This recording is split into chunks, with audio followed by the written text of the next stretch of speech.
Hey everyone, I'm Natalie Joanne, and this is a collective reading for July 2024. Whenever you find this, however, there is definitely a message for you. Time, as you know, isn't linear, so it doesn't have to be July 2024 for this to resonate. Today you have 3 choices from one of my favorite decks from Uusi. If you haven't checked them out, their stuff is absolutely gorgeous, and this is the Supra. You have Reawaken, Gentleness, and Moon. Remember, you can always jump down through this video to whichever card you selected. The time signatures are highlighted in the notes so that you don't have to listen to the first 2 if you pick the third. So go ahead and go with your gut, choose the one that you are most drawn to first, and let's get into the reading. All right, Reawaken. What a beautiful card.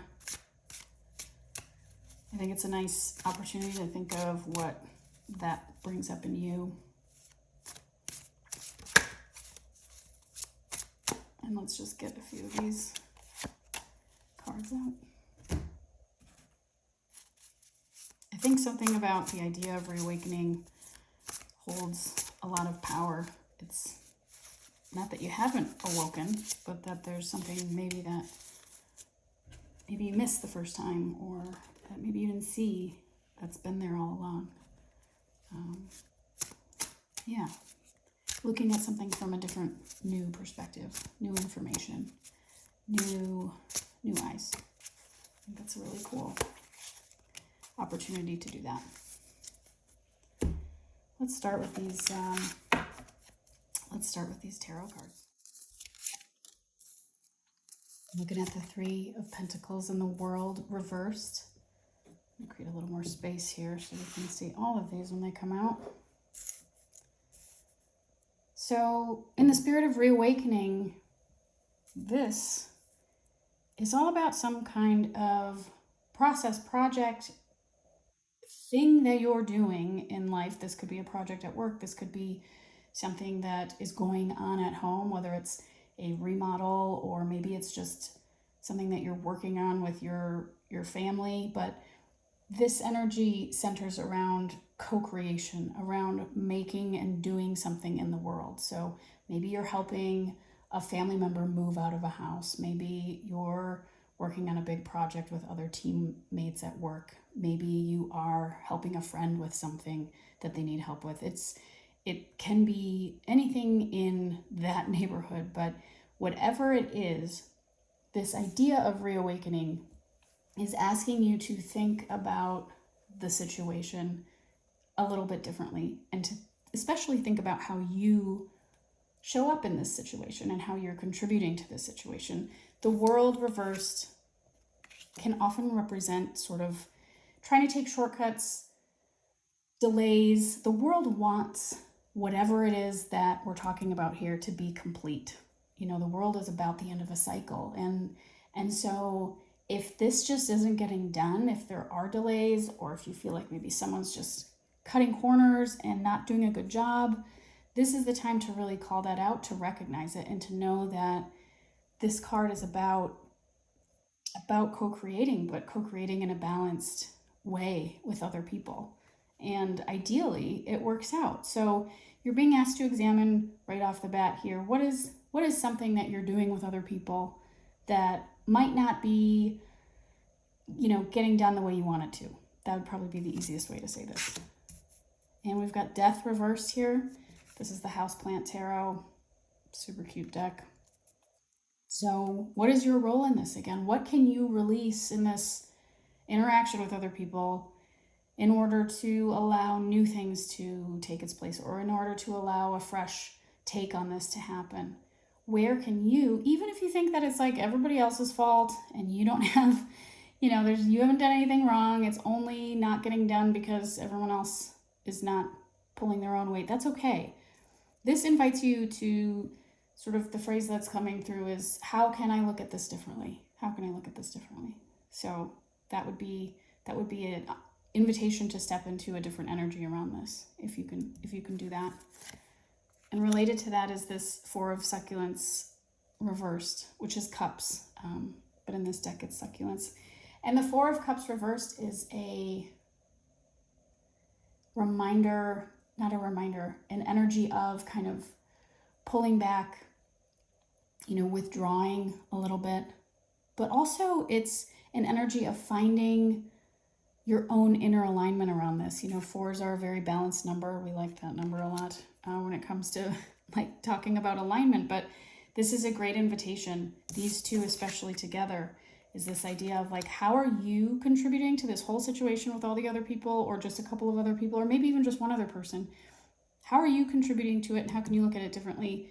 And what might be out of alignment for you in this process? What might not feel quite right? Like, are you going along with something that you don't really want to go along with? Or are you holding back an opinion or a really powerful emotion, even just because you don't want to, stir the pot, so to speak? So back to this original thing, this idea of reawakening, like, how can you look at this differently? What might you be able to contribute when it comes to moving through this season, moving through this cycle, avoiding any other, if there's, like I said, delays or just anything that's keeping this from moving forward? Like, what is your role in it?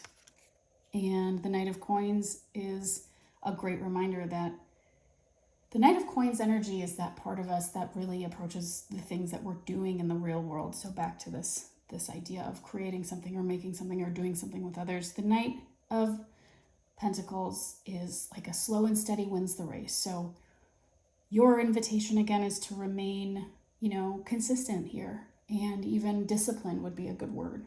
So if this is kind of a situation that feels disorganized and a little wild, you may want to put some structure around that. And even if you can't do that for everyone else involved, you can do that for yourself.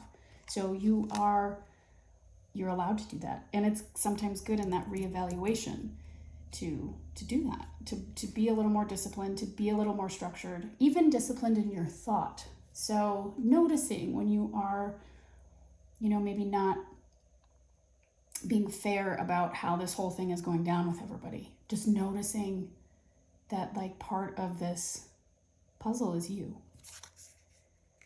And what a great card to to follow that thought. But the moon, it's your shadow.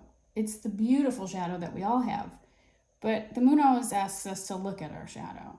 So again, the moon and death, these coming up together, this is the last sort of cycle, the last sort of step before this reawakening, before this world, this conclusion wants to come forward. So the shadow, if you were to look at your own role in this situation with other people, whatever it is that came up for you, where are you maybe not showing up the way that you totally want to? Maybe you're being short-tempered, or maybe you're not communicating completely, or maybe you're just kind of having a bad attitude about everything. Where can you look at your shadow and reevaluate? I mean, there's a really, really big call here, especially if you chose this Reawaken card in the first place, to look at these things and to reevaluate your role in them. So to sort of recap this tarot portion, I'm going to reach for the oracle here. What is your role in this situation with others, friends, coworkers, family, whatever? This situation that really wants to conclude. Like, what can you make room for? What might you be doing that is out of alignment for you, that is kind of slowing things down?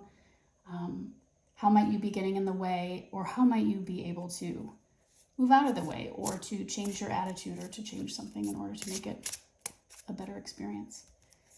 And here, we're going to look at a couple of these. Harmony and sweetness. Wow. I love when I get excited about it, like, whoa. But truly, this is what we're talking about. You are trying to find a balance here. You are trying to seek that inner alignment and go like, I need to approach this the best way that I can, but I need to feel good about it. I need to feel like my shadow's in check. I need to feel like I am approaching this in a steady, reasonable way. And ultimately, the harmony, the sweetness, like, that is what you can bring to this. And you might be thinking, I don't really want to bring sweetness to this. I'm not really that happy with these people, or whatever it is that just went through your head. But just know that this is something to look toward and something to examine in yourself and see if maybe you have or haven't been able to embody that. And if you did, what might happen? Let's go with this one here. Kinfolk. Beautiful. I love that that's what came up. It's such a beautiful reminder of how much you can do. And back to this, it's a full circle moment. How much you can do, how much you can build, how much you can bring into the world when you have healthy bonds with those around you. So it may not be a specific project, you know, like remodeling your house with your family or something, but whatever it is that you're trying to work through with someone else right now, the idea here is to really find that harmony. You're being asked to really look for the alignment within yourself. What feels good? What doesn't? What needs to be said? What hasn't been said? How can you look at this differently? What can you put aside to make room for something else? Maybe a new approach, a different conversation. Because ultimately what you're looking for is harmony with the other people around you. And that's going to help move this forward. So I hope this was helpful.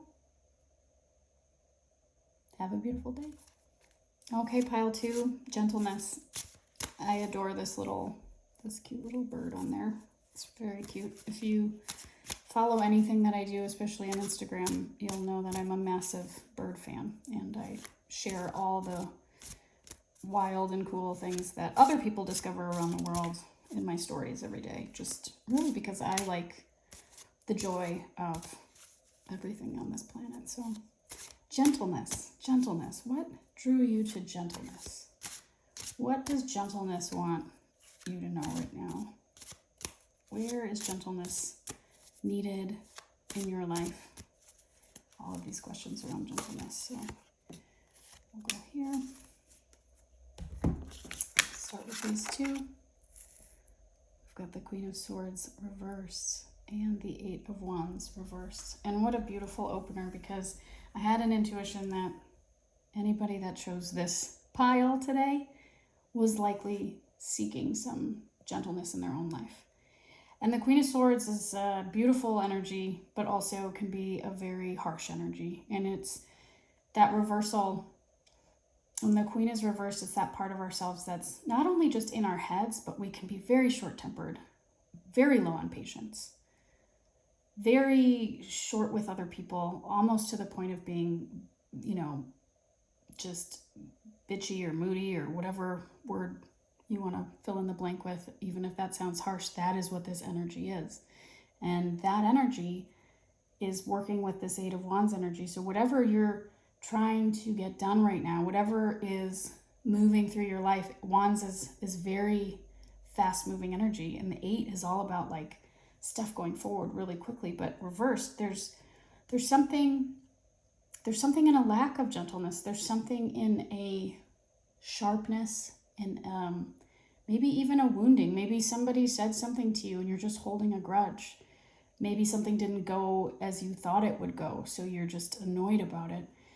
All of these things are, you know, Queen of Swords reversed, that part of us that just gets very defensive, very impatient. And that attitude and that energy slows everything else in our life down. This fire, this Wands energy, which is like our passion, you know, it is our creative life force, that gets stifled when we are in our heads in this way and we feel either wounded or ignored or frustrated. And so the invitation here is just to recognize that, just to know like, okay, I might be having a certain attitude in certain situations and it might be causing stuff to feel weird or slow something down that could be moving forward, like a project. It doesn't matter what it is. That's sort of the invitation here. So we're going to look at the next couple cards. This is so interesting because death came up in the other reading as well. So we've got death and we've got the Five of Flowering Plants, which happens to be representative of Wands in this deck as well, this Houseplant Tarot, which I love. So we've got two really powerful things to consider on the heels of this. And death is always about some kind of transformation. And when you look at the 5 of flowering plants, there's a conflict happening here. There's a conflict with something that's going on externally that's just causing kind of a bitterness and a impatience within you. In other words, the gentleness that you seek, the gentleness that you are drawn to, is being kind of pushed out and pushed away. And so much of this is maybe even something that you're not even aware of, but this is like big embodiment of this Queen of Swords energy. This is really not budging. It's maybe that you're really just angry or frustrated at someone else. You're just sick of XYZ.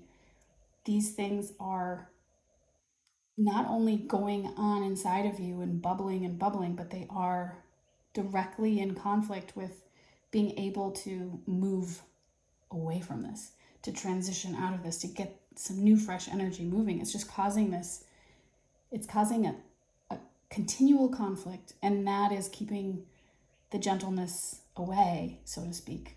Not only gentleness that you could be offering yourself, but likely gentleness that you're not offering other people. So there's certainly, this is it's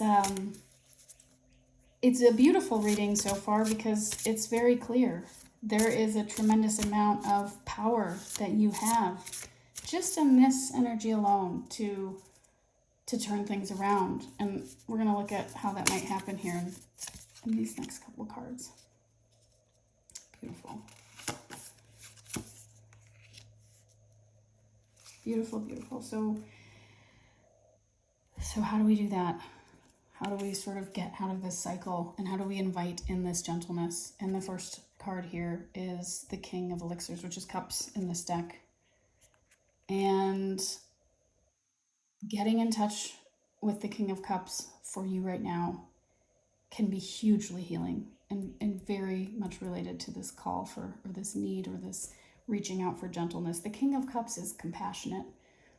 It's the part of ourselves that's very grounded in our emotions, that knows who we are, very diplomatic and fair, and not necessarily all up in our heads, but the king really leads with heart. And so where might you be completely closing off the heart in this case?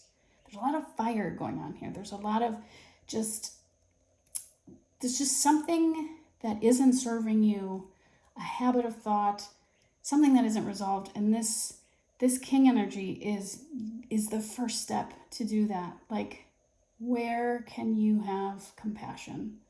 Where can you look at this situation and say, you know what, I'm only human, or you know what, they are only human?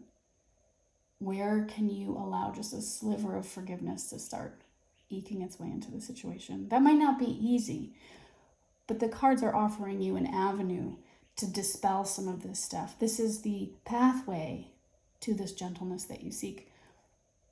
And it might be an unpopular opinion, but giving that gentleness is the best way to receive it more quickly. So you may only be ready to give that to yourself. Great. But this energy is just, it's like a thing that's kind of feeding itself.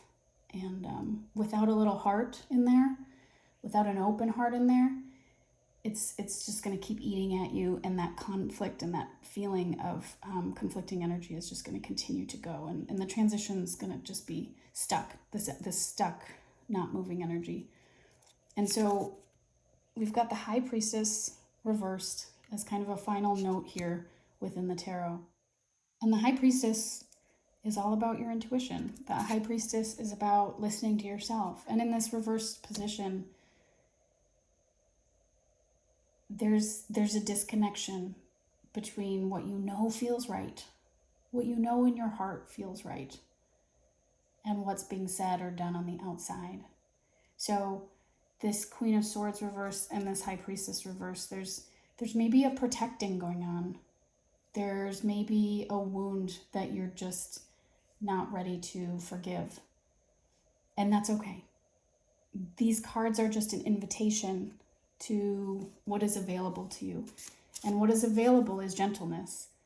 And that really is on the other side of this open heart, this diplomacy in your emotions. So if you have to talk to somebody else to resolve this, making sure you're grounded first, making sure that things feel aligned internally first, making sure that you're checking in with your intuition and there isn't this disconnection, but that you know the right thing to do. That's really what's going on. So to access this gentleness comes down to, you know the answer. And I know people don't want to hear that, but this sometimes you just need the cards to scream it in your face. So let's see, let's get a couple more notes here from the Oracle. Breath and expansion, Lobelia. Beautiful. Beautiful. I don't know about you, but when I see that in the context of all this, I just see breathing. Literally just breathing through this. If you're feeling a lot of this stuff, taking a moment and tapping into your breath, like dropping into that space, that gift that we all have, because our breath is magic. And I know you know that, but just a few deep breaths can take you from 10 to 5, or even better. So use the breath as a tool right now. Use it as a tool to open your heart. Use it as a tool to get through this and find your way back to what's aligned for you. Find your way back to your intuition and ultimately back to this gentleness. So let's see what we've got here. Beautiful.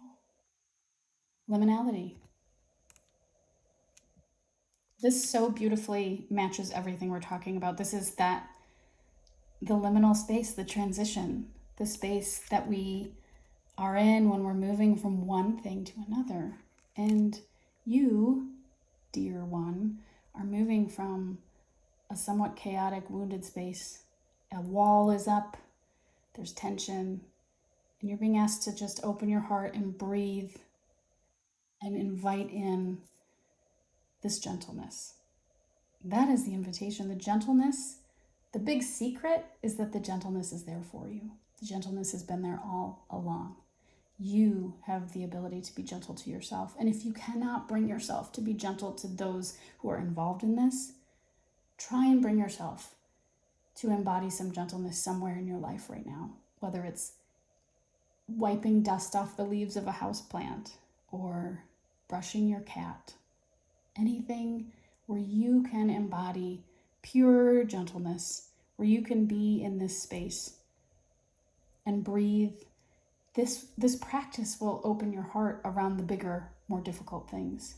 This practice will allow you to reconnect with that inner alignment, that intuition that the High Priestess, she is our intuition.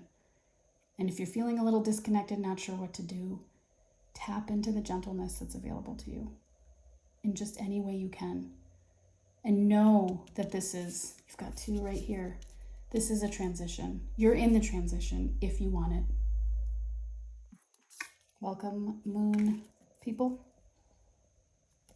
I am also drawn to the moon card whenever I see it. And I think there's this beautiful thing where when the moon is out, especially, when it's not full, there's darkness and there's shadow and there's all kinds of things going on, but it always manages to light a sliver of a path for us.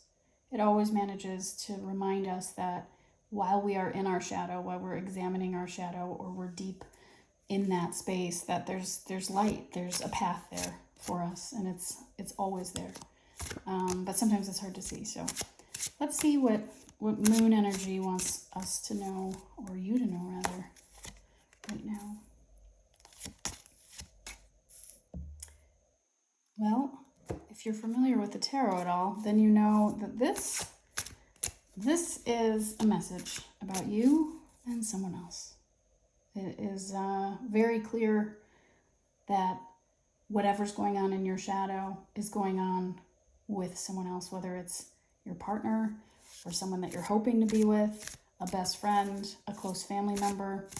this is about you and somebody else, a sibling.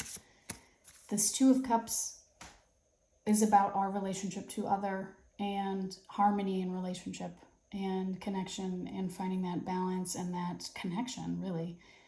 And the Lovers paired with that, I would like to lean into this as being about a romantic relationship, but I want to expand that a little bit and say that I think this can be about a close relationship, but this shadow, this thing that you're working through is absolutely about someone that knows you really well. And it's about finding some kind of harmony within that. And because this Two of Cups is about partnership, really, your relationship to other, this is an invitation to examine your relationship to other, your relationship to that person that just popped into your head when this all started. So I invite you to think about that person, and we're going to kind of see a little bit more about what wants to come through.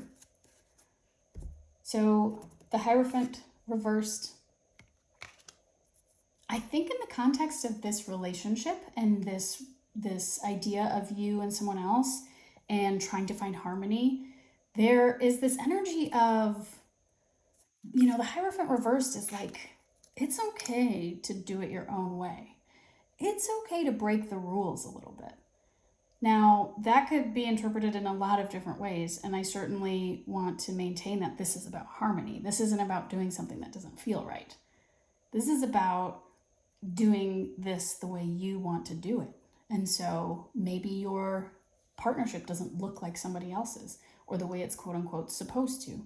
Maybe the way that you want to approach this person is unconventional. That's okay too, as long as it's in alignment and it's a harmonious action. Like the Hierophant energy is really, it's looking at tradition and looking at kind of the establishment in a way and saying like, what, how do I want to do this?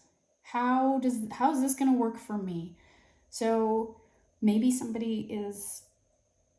this partner, this other person is in communication with you about how they think something should be done or how they feel something should go. And it's okay for you to let them know how you see it and how it feels to you and what might work for you. You might be in a complicated relationship where you have to have difficult discussions about communication and fidelity and loyalty and all these things. And this card is it's just a strong reminder that this is your life. This is your life within the container of relationship. We're talking about your relationship to another person. So getting clear on what feels good to you and getting clear on the fact that you can do things the way that you want to do them is an important message here. And that moves us into the Five of Pentacles. And in this case, potted trees, but that's just this deck. The Five of Pentacles is interesting because there's a lot of fear in that card that like if you make a mistake, you're going to be cast out in the cold and you're going to have nothing. And so maybe this is, I'm just going to hypothetical here, but maybe this is about reevaluating a relationship that might not be working for you, really looking at what you need and the way you'd prefer to be in relationship. But there's fear there. There's that deep fear of like, if I mess this up, I'm not gonna have anything else. I'm not gonna have anybody else. And this is, something to really consider, because that fear, and the beautiful part about this card is there's this warm, inviting space. In the original card, there's a church and the light is on and it looks warm and the people outside are cold.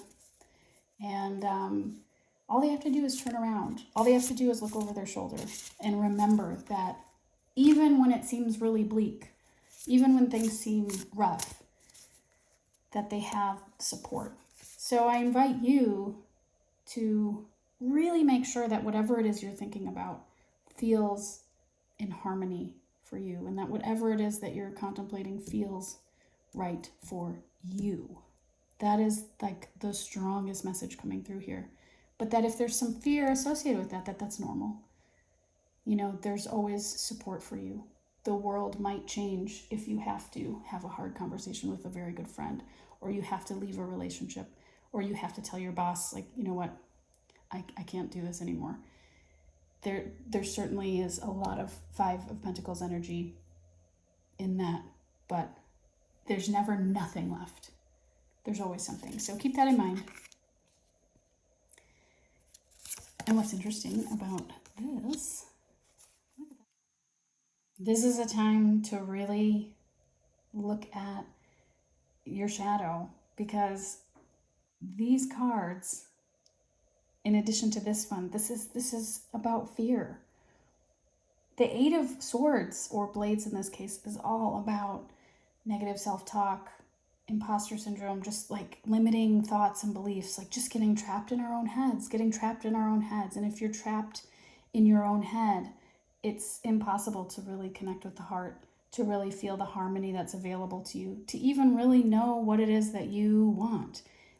The head is the master of anxiety, and if you are living in the past, you're generally kind of feeling sad about something. If you're feeling really anxious, you're generally living in the future. So the invitation is to try and be present as much as possible and get that sword energy to kind of calm down a little and take a back seat, because the fear of messing this up, the fear of maybe confrontation, the fear of saying what you need to say, that's going to just roll around in your head. You know, that's that shadow that if you give it power, it will continue to grow. And what's interesting about this card coming up next is that this is a nice reminder. So the Six of Swords is about, you know, transition and moving on. And so I think if, you know, as I like to read these in kind of an order, you have the ability to move away from this energy, and you have the ability to make whatever transition it is that you need to make with this partnership. You know, you want to make sure the ultimate goal is harmony here. The ultimate goal is doing things the way that feel right to you, and being in a partnership that is balanced. And so you're the one in control.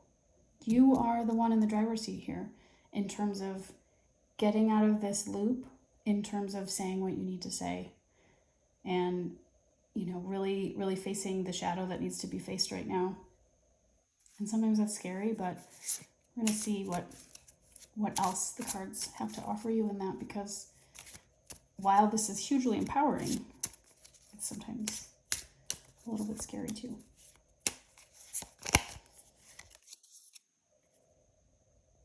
Shadow work. Shadow work, friends. Shadow work and underworld. Okay, and I say this with so much love.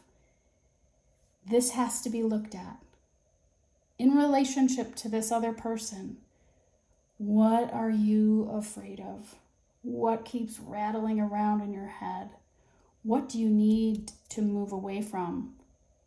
What is this thing? Because this is a real thing, and this needs to be looked at. We have to look at those things that are rattling around, even in our subconscious. We have to look at them so that they stop having so much power over us. And a simple way to do this, the simplest way that I know, or that I have time to share in a reading like this, is just to write about it. Just free write about it, and do not lie to yourself. Write it on a piece of paper that you're going to flush down the toilet or burn. Just get it out. Figure out where this shadow wants to come up, because there's this beautiful opportunity for harmony. There's this beautiful opportunity for partnership. And again, it doesn't have to be romantic. But whatever it is, there's stuff that needs to be said. There's stuff that's rattling around and causing you all kinds of problems in, you know, without maybe even realizing it. There's a heaviness there, and it needs to be released. There needs to be a moving on from it. And that can be done just by simply acknowledging it, just by simply saying, okay, I'm going to look at this. I'm going to cry about it. I'm going to write about it. I'm just going to say, yep, it's there. That is one of the most powerful things that you can do. That's shadow work. We've got this beautiful, beautiful gardener. About that, the gardener. The gardener is the gardener, in essence, knows that nothing will grow without a healthy foundation. Nothing is going to grow in barren soil. So whatever it is that needs to be released, whatever it is that needs to come forth in this situation, your work is to is to do some of this shadow work, is to look at what is all this going on in your head. It might be that whatever's rattling around is just you kind of being worried for no reason. It might be bigger than that. It might be huge. But whatever it is, it needs to be looked at and it needs to be released and moved on from. There needs to be space for something to grow here. That's the big message. Whether you are growing that with this other person or whether you are transitioning completely alone, that's going to depend on whatever the shadow work is that you're working through. But this is an invitation, and a strong invitation, that you look at these things, that you take your time and you be honest with yourself. What is the thing that needs to be looked at in this partnership? Again, you and your boss, you and your lover, you and your sister, you and your best friend. What is it? What needs to be worked through? What is bugging you? Because this will hold you back from anything new coming in, whether with that person or something else. So with love, please take a look at those things. Give yourself some grace and some time, and know that on the other side of it is some relief and some space for something beautiful to grow.